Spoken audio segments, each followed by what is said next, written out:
Okapi has just released Arc 7 Chapter 77, and this video will be a summary of the chapter. I highly recommend you check out my Arc 7 Chapter 76 summary. Anyways, let's begin. The above is a report on the damage caused by the flying dragons. We see Otto tap a document, and Emilia frowns sadly. It's been a few days since the attack on Guaral by Madeline. Currently, the population of the city was rebuilding. From Emilia's perspective, the city was in ruins. At least half of the buildings were damaged and destroyed. There was many large boulders littered throughout the city, and many people died. Emilia laments at the fact that if they arrived sooner, they could have mitigated the damage a bit better. Otto, however, comforts Emilia and states that they couldn't have done much to fully prevent the attack. Petra, however, doesn't like the way Otto is talking. We see that Emilia is combing Petra's hair, and Petra is taking the role of the employer's daughter, who is essentially the leader of Emilia's group. We see that it took Emilia, Roswell, and their group a lot of time to infiltrate Wallachia and to avoid any political issues. We see that Emilia is taking the name Emily. Her role alongside the others is to protect Petra and Beatrice, who are sisters, and Emilia and the rest of the group are essentially acting as guards. By the way, I highly recommend you read the side stories regarding this if you're confused about how Emilia and Petra and everyone managed to get into the city and get into Wallachia, because all of that is explained in the side stories. We see that Garfiel and Frederica are doing their best around the city. Garfiel also has healing magic, and therefore he could heal injured people. Otto talks about how Dicker Ottoman and Mizelda were understanding and therefore allowed Otto and the rest of the group to help out. We see that as a group talk about Mizelda, that Mizelda finds Otto and Garfiel cute, and therefore treats them a bit differently. With that, the group planned their next step, to go to the city hall.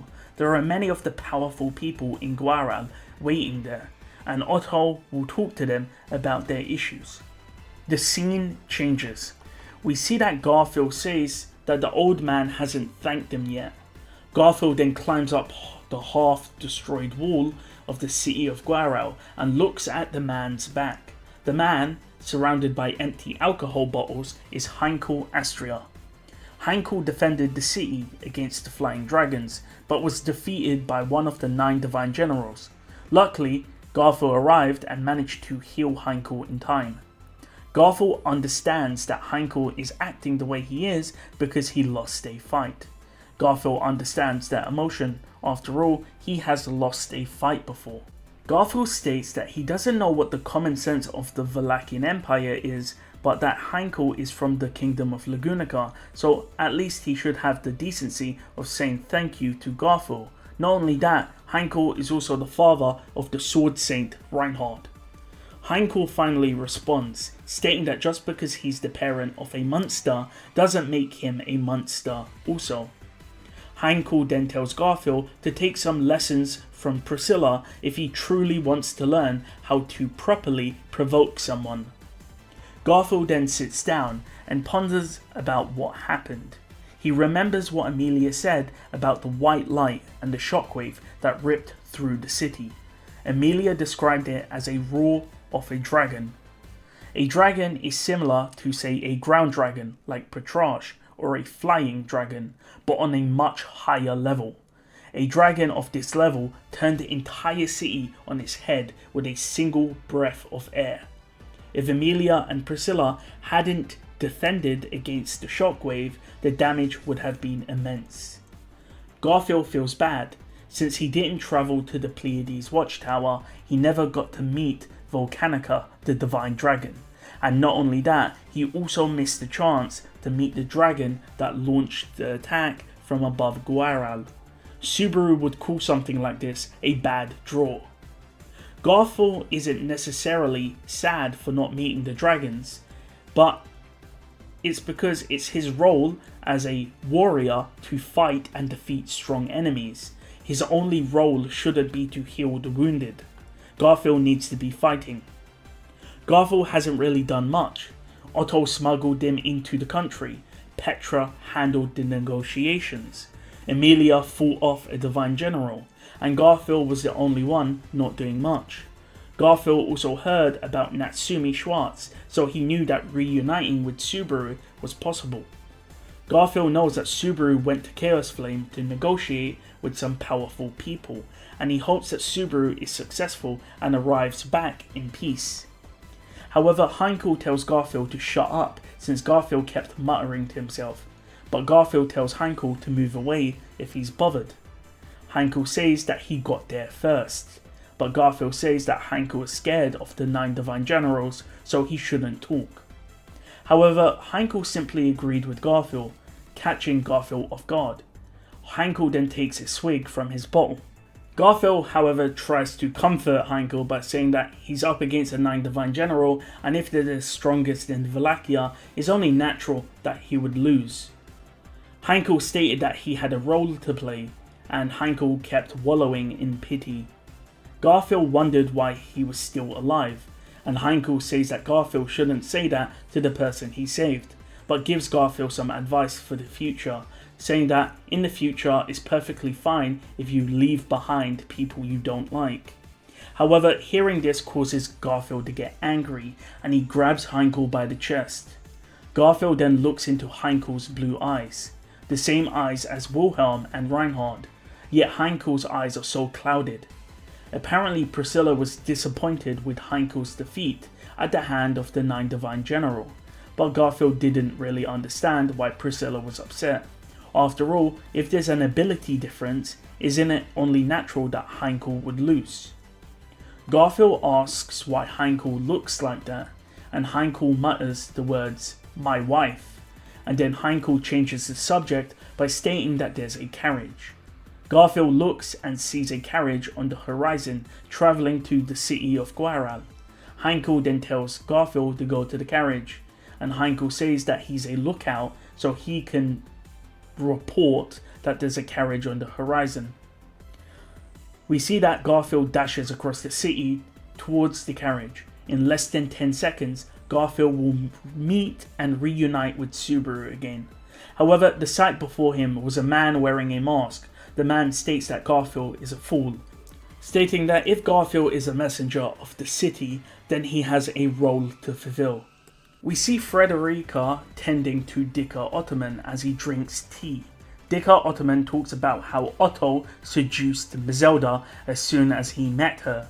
Frederica thinks to herself that Otto would definitely say it was a misunderstanding if he heard what Dicker Ottoman was saying about him.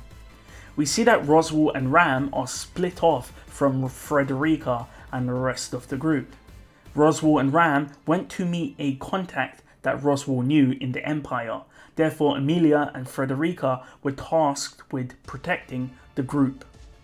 We see that Otto deciphered that Natsuki Subaru was in fact a message from Subaru, with Otto realizing that Subaru was cross-dressing.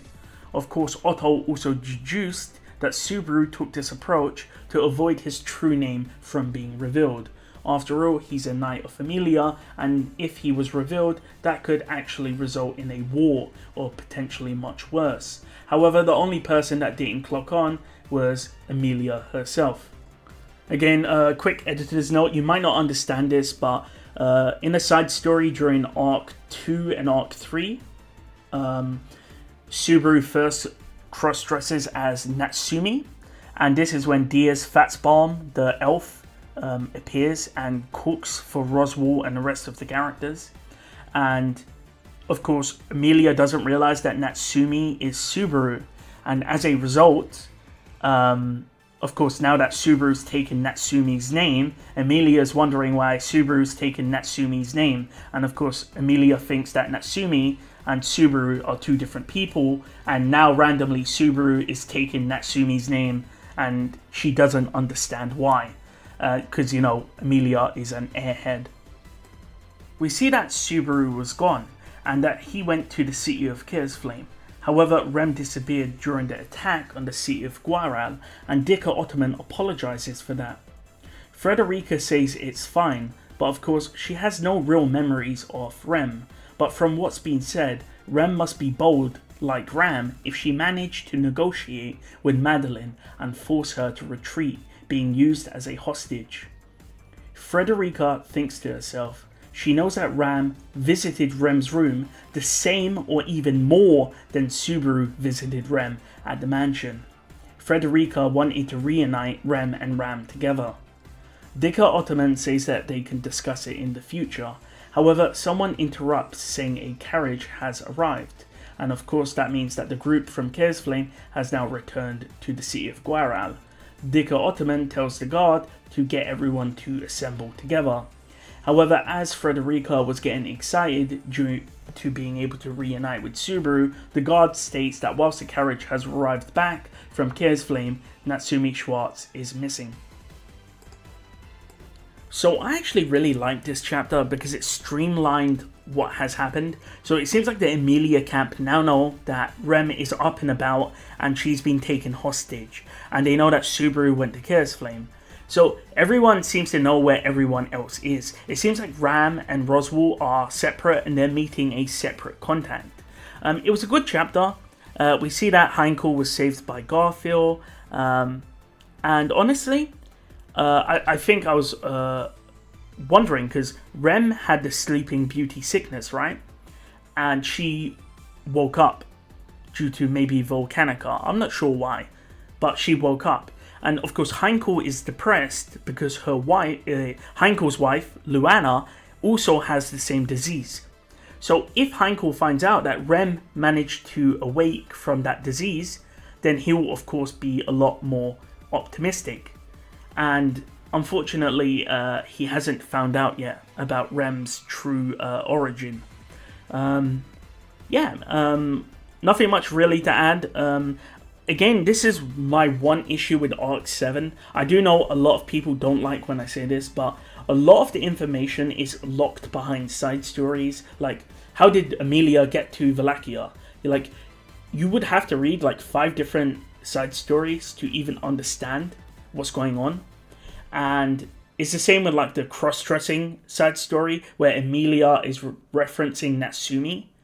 And if you haven't read that Arc 2 to Arc 3 time skip side story, you'll never know what she's referring to. So it's just stuff like that. But yeah, it was a decent chapter. I really did like it. I'm assuming it's going to ramp up soon though.